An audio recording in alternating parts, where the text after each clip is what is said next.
starting now. Sure. So the first question's, how did you become a Bills fan?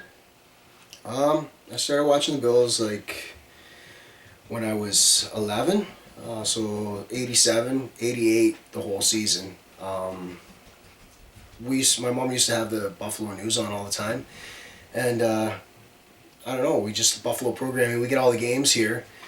So the Buffalo news stations always used to broadcast Bills stuff, and I used to watch that, and just kind of fell in love with the team, and that's when I started playing football as a kid, right? And watching this team right here, right? So, yeah. And then, so what, have you watched almost every game since 80s? Pretty much. Well, like there was a couple years after the Music City Miracle that I kind of got down on the team, and I started doing other stuff, getting into like music and that. So I didn't really follow them as much as I did previously. It wasn't for very long, and then, I mean, I love this team to death, so, I mean, So pretty much have watched them my whole life for the last, like, 28, 29 years. So it's like, we say like a decade straight where you haven't missed a Bills game or something? Oh, easily, yeah, I don't miss any games. No, I had season tickets in 2005. I've been contemplating getting season tickets again every year since then. I always wanted to get seasons, but then when I got my new job and I was able to afford that kind of stuff, that was the first thing I did was when I got season tickets, right? Yeah, right. Yeah, that's cool. What's the best part of being a Bills fan or just a sports fan in general? Man, I don't know. I don't know if there is anything good about, we're the whipping boy of the league. We have been for the longest time. I got a bet with a friend of mine. I think we're going on 18 years now or 16 years. We bet that the Bills wouldn't win a Super Bowl for 25. I told him that the Bills would win a Super Bowl within 25 years. And I think we're up to like 16 or 18 years now on that bet. And he just rubs it in every single year, yeah. So that's probably the worst part of being a Bills fan? That's the worst part about being a Bills fan, like, because they've totally stunk for the longest time. But you're slowly starting to see them turn around, right? But it just seems like every single year they show glimmers and glimpses of turning the corner and finally breaking out of that ineptitude, and something happens and it all goes to crap again. So, but best thing about it is that I'm close to the team. There's not I know a lot of fans are fans of the NFL, that fans of Miami or whatever, New Orleans. You got all these fans all around Dallas. A lot of Dallas fans around here that they can't go to every home game if they wanted to, right? Buffalo's 2 hours away, right? I can get my Jeep and drive to Buffalo and tailgate and all that stuff, right? Yeah, it's cool. And then I pass that on to my son, and now he's a total big Bills fan too, right? So it's not just being a fan. It's more a passion, right? So what's the hardest part of being a fan? Just the lack of success lately, or is it... Oh man, yeah, that's tough, because I actually had a friend texting me maybe an hour ago while I was at my sister's, and he was telling me he was watching that Four Falls of Buffalo, the 30 for 30 documentary, and he's like, and he's not a big football fan, and he's like, man, like, I really feel for those guys. To watch them, and a lot of people say, would you rather 1-1 than go to 4, and lose 4 or whatever? I personally, I'd do it all over again, even though they lost 4. Those were 4 years that were just like, I mean, no other team is gonna do that. I guarantee it.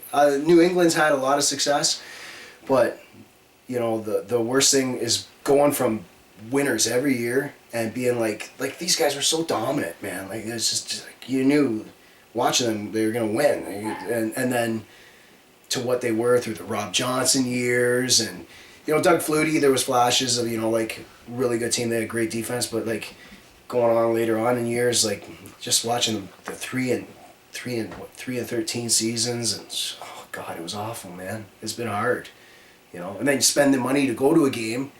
I go to a whole bunch. I try to go to a few games a year. Since I don't have seasons, I try to go to at least one. Try to go to a few more than that. But you spend the money in gas, drive to the game, get all pumped up, do the tailgate. The environment's amazing, right? Everybody's pumped, and then you walk out of there and all the wind's right out of your sails, right? That's the worst part, since they've sucked. But hopefully they can turn it around. You mentioned the Music City Miracle and going to the 4 straight Super Bowls. Can you pinpoint a most heartbreaking moment as being a Bills fan? Super Bowl 25. The wide left. Wide right, yeah. That one was devastating. Like, I literally cried. I was like 14 years old. I was playing football all the time. Like, football was my life. I coached you. Well, the team you played on, like, football is a huge part of my life, and it has been since then. And there's so many great moments I remember, but that one was tough. They were so close. Yeah, that was brutal. You're obviously wearing a jersey, but how big? Do you have a big jersey collection of the years? Maybe? Yeah, I've added to the collection. This year I added a whole bunch. Like, I'm wearing my Tyrod Taylor jersey. Hopefully he's going to be the future. I don't know. We'll see.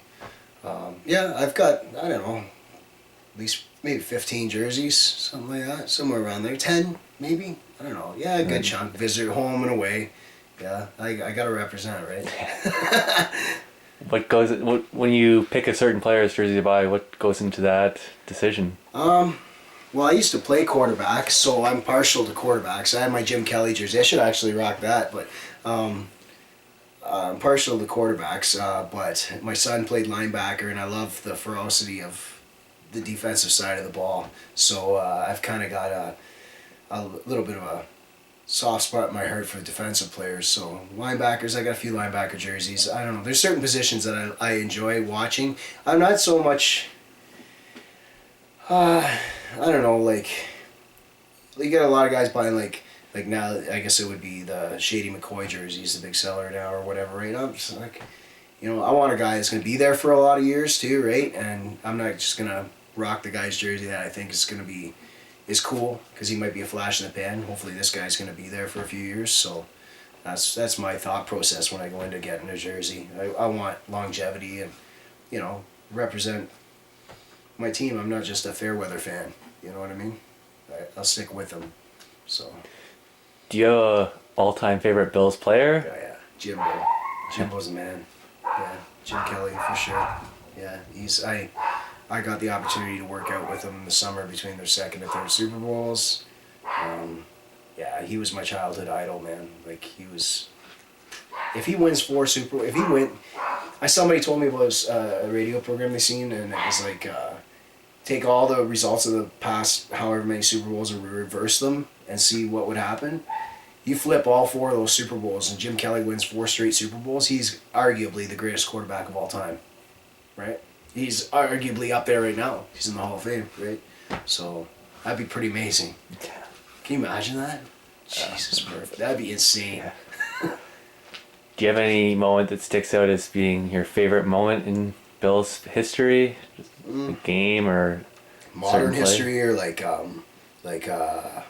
just during just in general. And in general, any. Oh wow. There's a few of them. I still remember when they clinched the East in '88. That was pretty cool. Game went into overtime. It was a shitty day. They were playing in Rich Stadium back then, and they were playing the Jets. Ken O'Brien was a quarterback. Freeman McNeil was the running back for the Jets. Ken O'Brien was a quarterback for the Jets, and it was a close game. It was 6-6. It was like, because it was crappy, right? They couldn't throw the ball, and it went into overtime. And Fred Smerlas, Jets drove the ball down the field.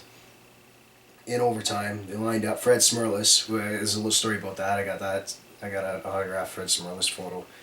I got to find somewhere. I got to hang it up.